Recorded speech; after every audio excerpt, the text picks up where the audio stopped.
Hello friends, in today's question, an L-shaped object made of thin rods of uniform mass density is suspended with a string as shown in figure.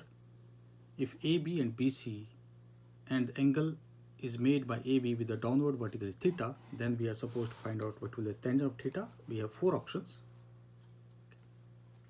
So in this case, let us first of all extend this line vertical in the downward direction, or it will be much more convenient if you draw this figure again.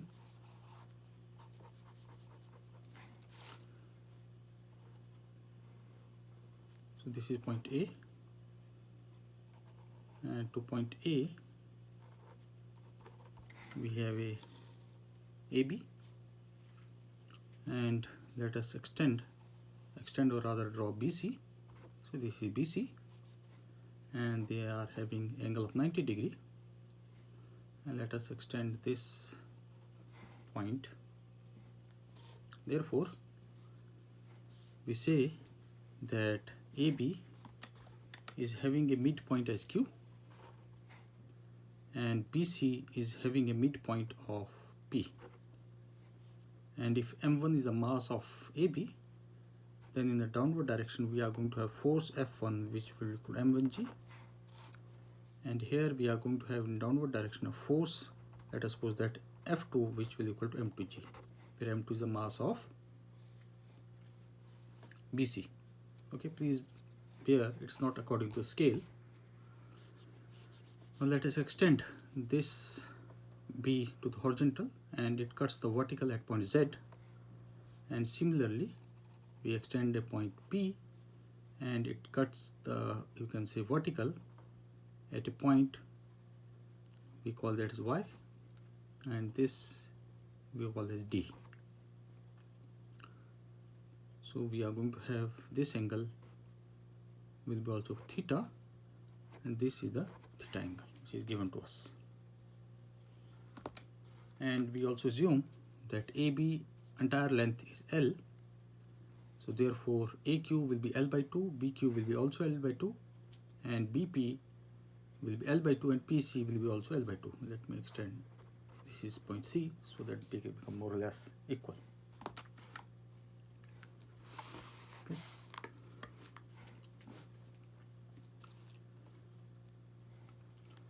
So we can write the rod as two parts.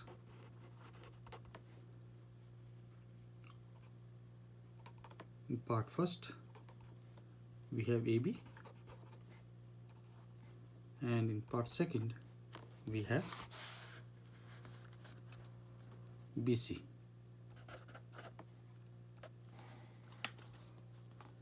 And we said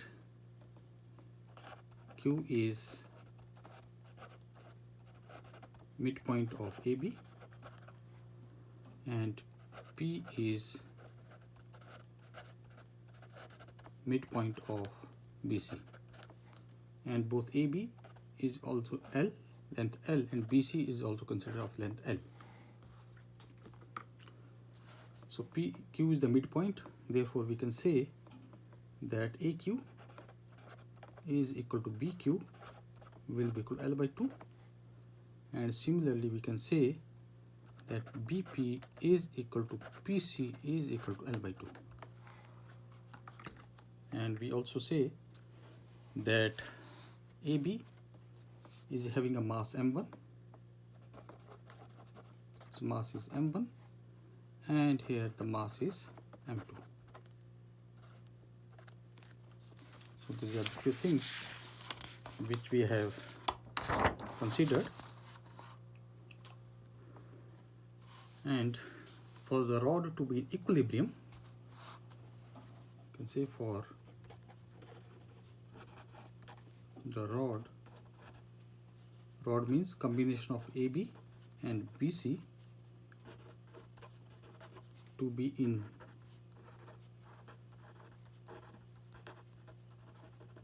equilibrium, the total moment about point A should be equal to 0. total moment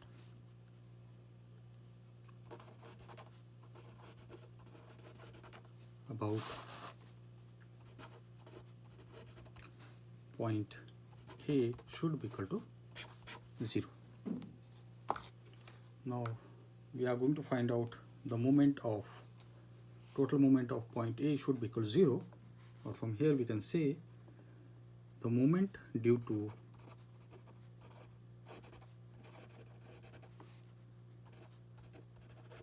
rod AB plus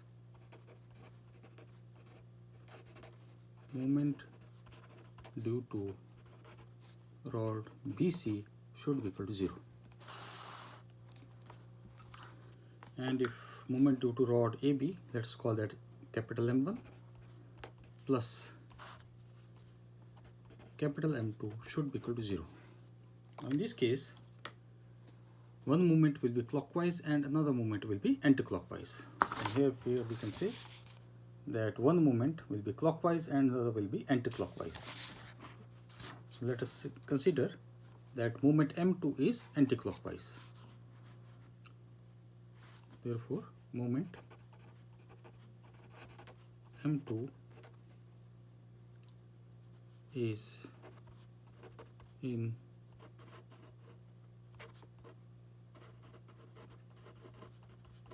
clockwise direction,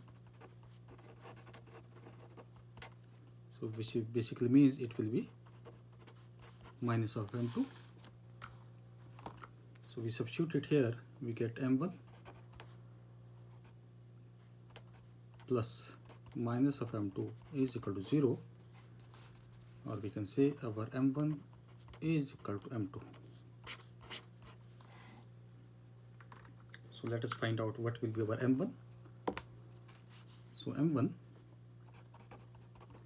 will be force F1 and the distance is our perpendicular distance.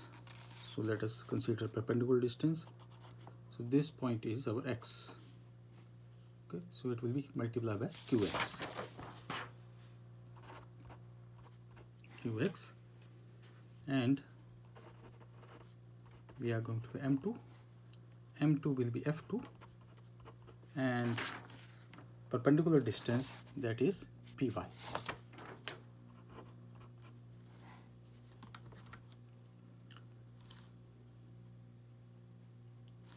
So like we found out that M1 is equal to M2, we substituted the values. So from here we get that M1 multiplied by Qx is equal to F2 multiplied by Py. And let us call this as equation 1. Now we know that F1 is equal to M1G. F1 is equal to M1G and F2 is equal to M2G. And in the question it is given that they are made up of uniform mass density. Okay, so uniform mass density basically means that M1 will be equal to M2, and let us suppose is equal to M. From here we can say that F1 will be equal to mg and F2 will be also equal to mg. Or in the shorter form we can write that F1 is equal to F2 is equal to mg.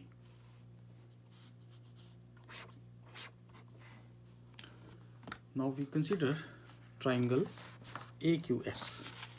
AQX, and we already said that this AQ will be equal to L by 2 because we need the value of QX, so that we can substitute it here.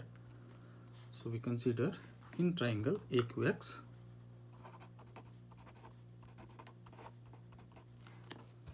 we get sine of theta will be equal to QX divided by AQ, or we can say QX, AQ is our L by 2. So So we can say our Qx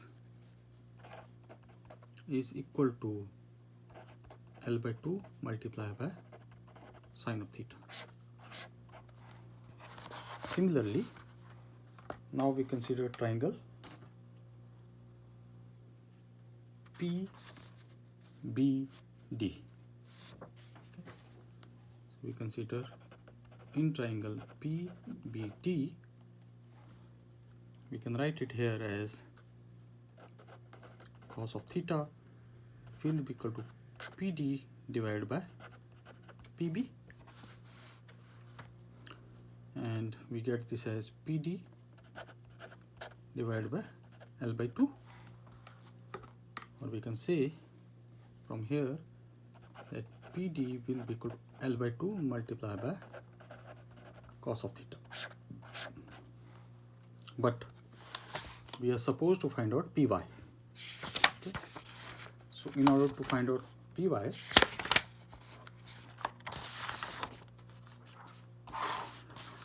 already know that our Py will be equal to PD minus of dy. Okay. You can say that Py will be equal to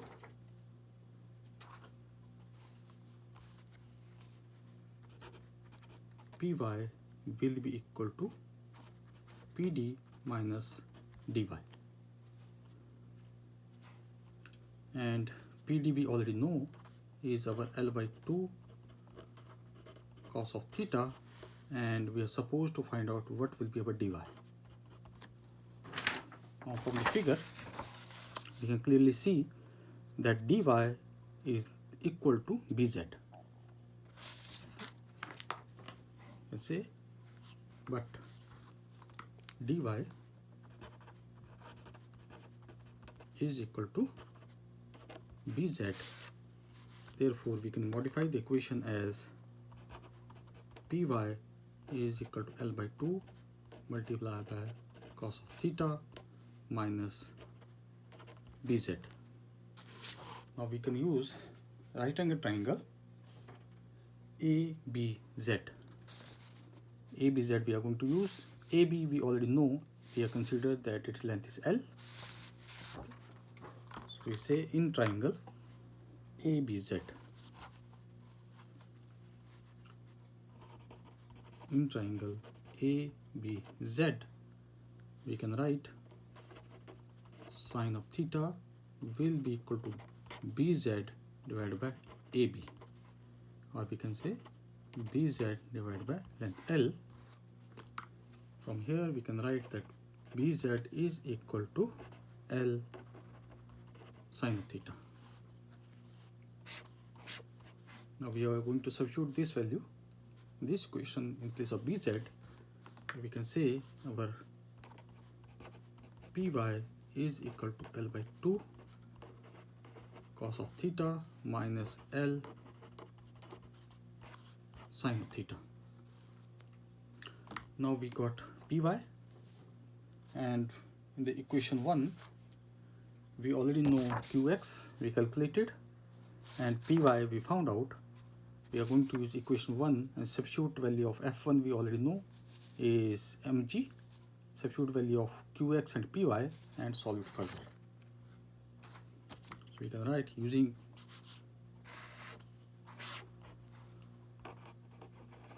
equation 1, we get F1 is equal to mg and L by 2 sine of theta is equal to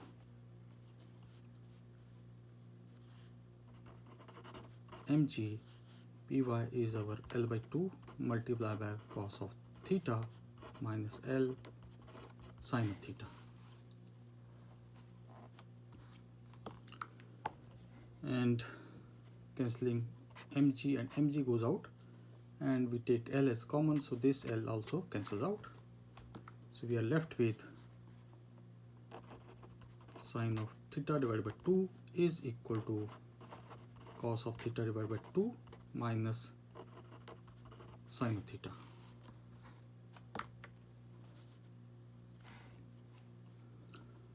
we can write this as not a simple calculation now. Sine of theta divided by 2 plus sine of theta is equal to cos of theta divided by 2.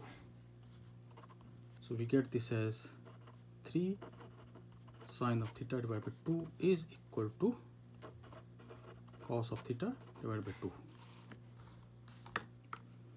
2 and 2 cancels out. From here we get that sine of theta oblique cos of theta is equal to 1 by 3, or we can say tangent of theta is equal to 1 by 3, which we were supposed to find out. So you can say tangent of theta, that is option number D, is the correct option. We can say option D is correct option. So this completes the question. Thank you.